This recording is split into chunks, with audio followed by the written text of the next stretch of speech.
मुंगेली के बीच महावे गाँव, लोरमी मुंगेली के बीच महावे गाँव।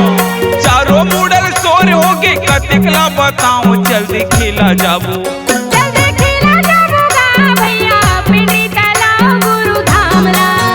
जल्दी खिला जाबू दीदी पिंडरी तालाब बाबा धामला।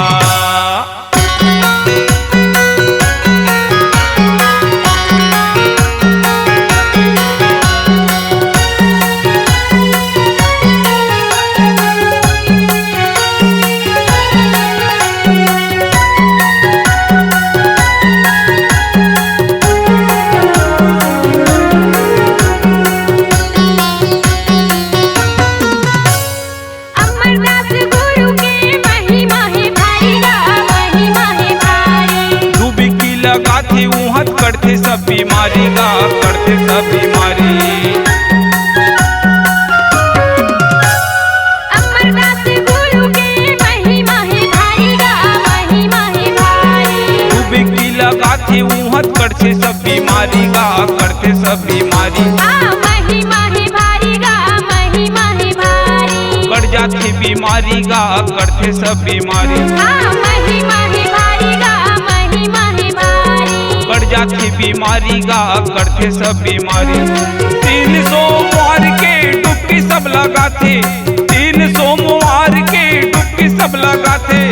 गुरु के चरण में जाके मन की मनौती पाथे, चल दे खेला जाबू जल्दी खिला जाबू गा भैया पिंडरी तालाब गुरु धामला।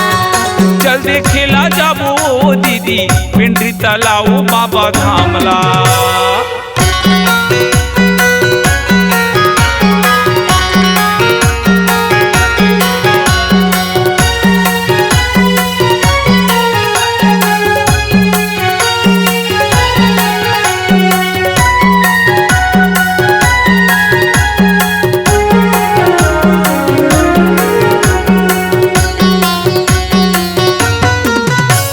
धन है मुहक नर नारी ला, धन है पिंडरी गाँव का, धन है पिंडरी गाँव।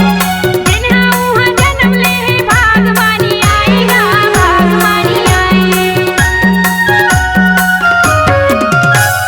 धन है मुहक नर नारी ला, धन है पिंडरी गाँव का, धन है पिंडरी गाँव।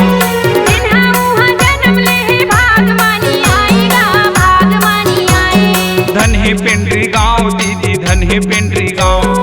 भागवानी आएगा, भागवानी आए। धन है पिंडरी गाँव दीदी, धन है पिंडरी गाँव। भागवानी आएगा, भागवानी आए। गिरधपुरी जैसे ये हुसोर होगे भारी, गिरधपुरी जैसे ये हुसोर होगे भारी। दर्शन कर ले आवे दुरिया, दुरिया ले नर नारी, चल दे खेला जाबू जल्दी खिला जाबू गा भैया पिंडरी तालाब गुरु धामला। चल दे खेला जाबू दीदी पिंडरी तालाब बाबा धामला।